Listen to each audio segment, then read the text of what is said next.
ஆச்சி அதிரசமா விடுங்க, கையில தட்டி சூடான எண்ணெயில பொரிச்சா அதிரசம் ரெடி. நாமக்கல்லில் தாவேக பொதுச் செயலாளர் ஆனந்த் மீது வழக்கு பதிவு செய்யப்பட்டிருக்கிறது.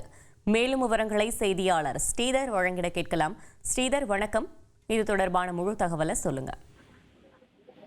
தமிழக வெற்றி கழகத்தின் தலைவர் விஜய் நேற்று முன்தினம் 27ஆம் தேதி நாமக்கலில் மக்களை சந்தித்து பரப்புரை செய்தார். அந்த பரப்புரையில் போலீசாரின் நிபந்தனைகளை மீறியதாகவும், போக்குவரத்து இடையூறு செய்தல் மற்றும் பொதுமக்களுக்கு இடைஞ்சல் ஏற்படுதல் உள்ளிட்ட 4 பிரிவின் கீழ் தமிழக வெற்றி கழகத்தின் பொதுச் செயலாளர் ஆனந்த், நாமக்கல் மேற்கு மாவட்ட தமிழக வெற்றி கழகத்தின் செயலாளர் சதீஷ் ஆகிய மற்றும் தமிழக வெற்றி கழகத்தின் நிர்வாகிகள் என வழக்கு பதிவு நாமக்கல் காவல் நிலையத்தில் பதிவு செய்யப்பட்டுள்ளது.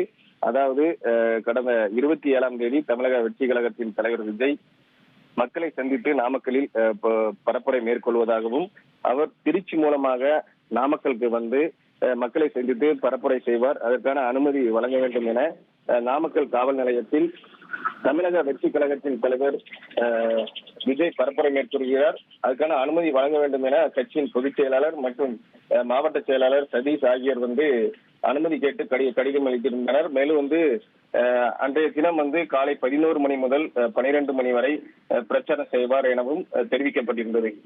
இந்த நிலையில்தான் அந்த பிரச்சாரத்தின் போது போலீசாரின் நிபந்தனைகளை மீறியதாகவும், போக்குவரத்திற்கு இடையூறு செய்தல், பொதுமக்களுக்கு இடைஞ்சல் ஏற்படுத்துதல், மேலும் குறிப்பிட்ட நேரத்தை பரப்புரை செய்யாமல் இருந்தது.